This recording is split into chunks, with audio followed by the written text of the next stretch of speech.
If you've been keeping fish for a while, then you probably have a list of fish that you'd recommend to people joining the hobby or to people that have been keeping fish for a long time. This is my list for people that just want to try out a new fish or just at some point try something different. Now this list is going to have a bunch of different types of fish, and it's just my absolute favorite fish. So we're going to jump straight into it, but I want to let you know that it's not going to be just for beginners. It's going to have a good mix of fish, but I'll explain it during the video. The first fish is golden dojo loach, and the reason is because their personality is unmatched in the fish keeping hobby. These guys are essentially sea puppies. Let me tell you, first of all, they get about 7 inches, and they're pretty thick boys too. So you're going to need a big tank to be able to house these guys. But they're pretty hardy fish. One of my favorite things about them is how clumsy they are. They just bump into things. They don't care, like if other fish are around them, they just kind of bat their way through them. They're just big, clumsy doofus fish. But they're actually pretty smart. Like they'll find their way outside of your tank quick if you don't have a lid. So you gotta watch out for that. Also, unfortunately, because they like to sift through the sand a lot, they do tear up plants. So you kind of need a big barren tank for these guys, but let me tell you, if you get like 6 of them going, you're not going to lack entertainment inside your tank because they're just going to be going every which way. They are super, super playful. Even when kept inside of a community tank, they're perfectly fine. I've never had an aggression issue with any golden dojo loach I've ever kept. They don't care about eating other fish, even though they get gigantic. But one of my favorite parts about these guys is because they're so personable, if you start feeding them or hand feeding them, they'll just come up to you and start taking it out of your hand. But also, if you start putting your hand like this, they'll just lay on your hand like it's a big leaf or something. These guys are pretty damn hardy. You won't have a big, issue when it comes to them like dying because your water parameters shifted a little bit. I just absolutely love these fish. I'd recommend if you have a really big tank that you try them out at some point because they are just, I love them. Then we got cherry barbs, and they're one of my favorite fish because of the pop that they bring to any tank. If you have a super planted green tank, they are going to pop against that background like no other. I actually have some cherry barbs in this tank back here. You can see one swimming right there. And they are just full of color, but they're also full of energy. They chase each other around all the time. Look, they are fin nippers like a lot of other barbs, but they don't like tear each other apart, and they usually don't target other smaller fish. These guys back here in my tank have been through a lot of conditions in this tank. Right now, this tank isn't set up the way that I want it to be, and it's going through a phase, right? But these guys have been hardy throughout the entire thing. I've been through different plants. I've been through a bunch of different fish. This tank has given me some serious problems, but those guys have always held true. They do like to be kept in larger schools, usually around 6 of them, so they can form some sort of like hierarchy, but they are playful, they are energetic, they're gonna bring a pop to your tank. They're a really cool fish. Now this one may come as a surprise to some people, but I think that Siamese algae eaters are actually a really cool fish. And it's mainly because, well, first of all, they're energetic, they dart around the tank, they're pretty playful, but they also just do a really, really good job of cleaning. I have some in this tank back here, and if you are dealing with hair algae of any sort, trust me, those guys will take care of it. One of the best cleaning fish in the game. But the real thing that gets me about these guys is after keeping them for so long, I've literally had them in every tank I've ever owned, they get a bad rap for being aggressive when they really, I've never seen them pick out another shrimp or another fish or whatever. I've never seen it happen. So they get a bad rap, in my opinion, for no reason. One of the other things is if you're looking for like a bala shark or like a red-tailed shark or whatever, you want to keep like a shark in your tank. These guys aren't sharks, but they kind of give off a bala shark vibe.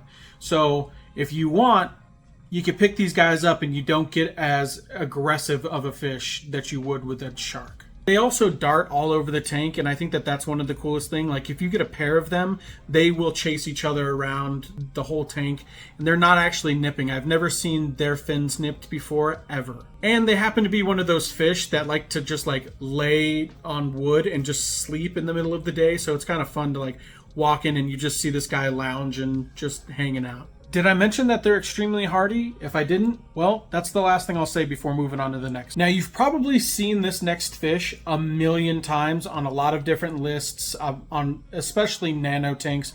That's mainly what I keep is nano tanks. It's a celestial pearl danio. And let me tell you, they look like a little bass. They're really cool looking. They have crazy colors. They're pretty damn hardy. The only issue is sometimes they're relatively hard to find. And if you do find them, they're not the cheapest fish in the world. But the colors that they bring to a tank, the pop on a green background of a planted tank, is one of the best you'll see in the entire fish keeping hobby. They do happen to be kind of picky fish. So when it comes to food, you might have to feed them live food only, or not live food, but live frozen. And that works really well. I've had a hard time getting them to eat pellets and stuff. It might be because they have a relatively small mouth. But if you're looking for a nano fish with a lot of color and a super chill and pretty damn hardy, you got yourself a good fish in celestial pearl danios. My next fish is an Ember tetra. And these guys are very simple. They're laid back, they're chill, they're super hardy. They're just easy to keep fish, and that's really why I recommend them, because they bring a cool pop to your tank. They're like an orangish reddish fish, but they're just really easy for beginners. They're kind of in that neon tetra category where you can find them pretty much anywhere, but I don't find these guys to get disease half as often as neon tetras do in my tanks. Another benefit to these guys is, well, they're extremely cheap at any fish store. They can handle a wide range of water parameters. It's not hard to take care of them, and they're not very picky when it comes to food. I fed them bloodworms, mysis, shrimp, pellets, the whole nine, and they eat every time. They usually like a slightly larger school of fish, or a larger school, like usually like 8 or more is a good thing. They're not aggressive fish at all, and they're just chill guys. They're chill little dudes. If Ember tetras are super chill, they're like the cool guy at the party that just kind of hangs out on the couch. These are the exact opposite, and I'm talking about pea puffers. They're little murder machines, but they're really, really cool little fish. I would usually recommend keeping them in a tank all by themselves with many of them because they are social fish. Now, if you like snails or shrimp, don't put them into a tank with a pea puffer. Like I said, these guys are better off alone because they will absolutely turn those into a Friday night dinner. But these guys are just special little beings. They're not very entertaining, but they will bond with you. They'll come up to the tank. If you tap on the tank or something, they'll come up to you.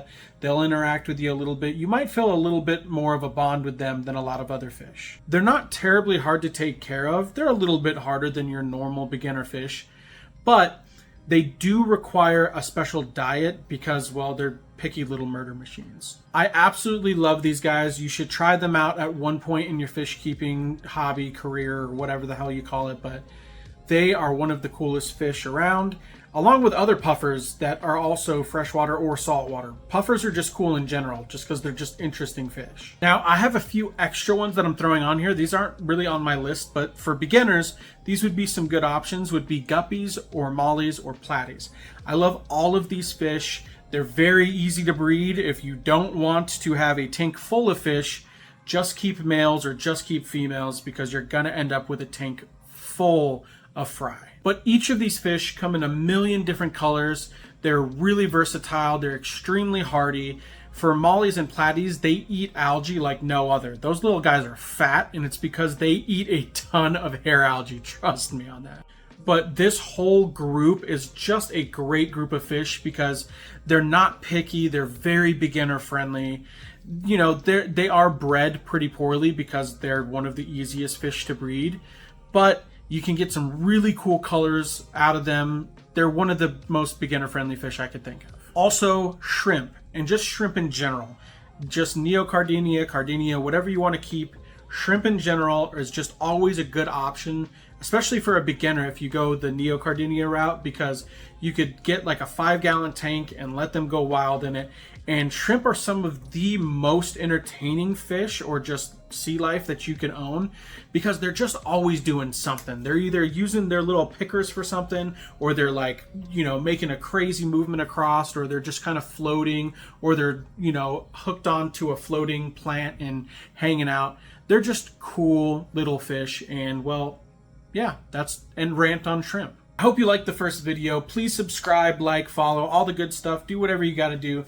Comment down below what your favorite fish to keep are. That would be really awesome. I want to hear from you guys. Maybe I'm missing out on some really cool fish that I just have never thought of. Also, we are getting extremely close to hitting 1K on YouTube, which means I'm going to be doing a giveaway. So make sure that you're subscribed, because you can only win if you're subscribed. Anyway, guys, Taytoe out.